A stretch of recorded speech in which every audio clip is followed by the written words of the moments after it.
Hi, this is Carol with Carol Joes, and we are doing a series on cords and wire. Part 2 is how to close a stretch cord bracelet. As you see, I've designed a stretch cord bracelet. I use the 0.8 millimeter. I'm going to take off my bead stopper. How I finish mine is, this is my left hand, this is my right hand. I take the left and put it over the top of the right side, and I bring that one around through the middle, bringing it close together.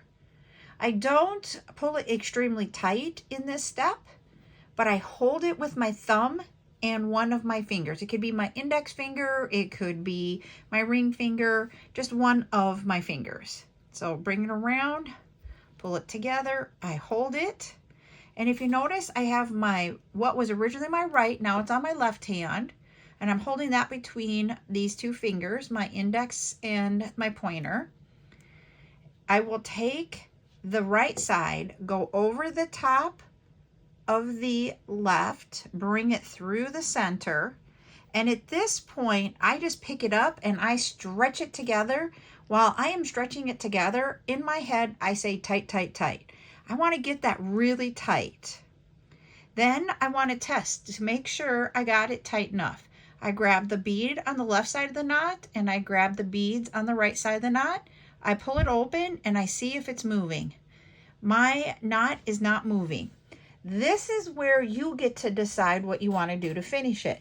You can just cut off the ends and hide your knot inside a bead, or you can take like hypo cement glue and glue your knot. I do not recommend using super glue. Super glue deteriorates the stretch cord, so I don't recommend using super glue.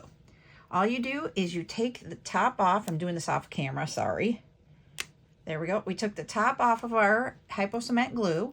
I open up where my knot is at, and I just put a dab of glue on, put it together.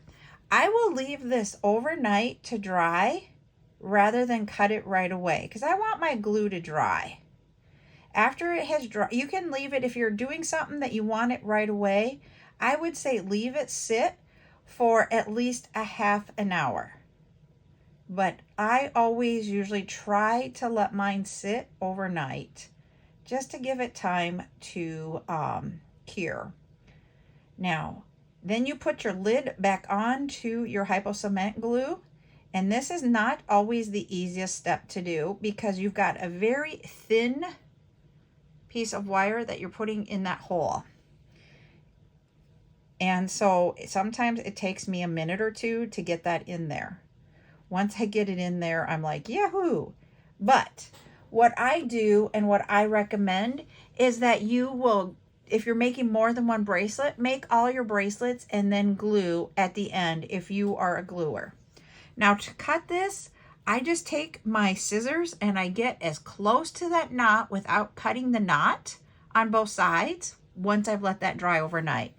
And that is how I end my stretch cord bracelets. If you have any questions about this or any comments on tricks and tips that work for you, put them in the comment. Have a good day. Bye.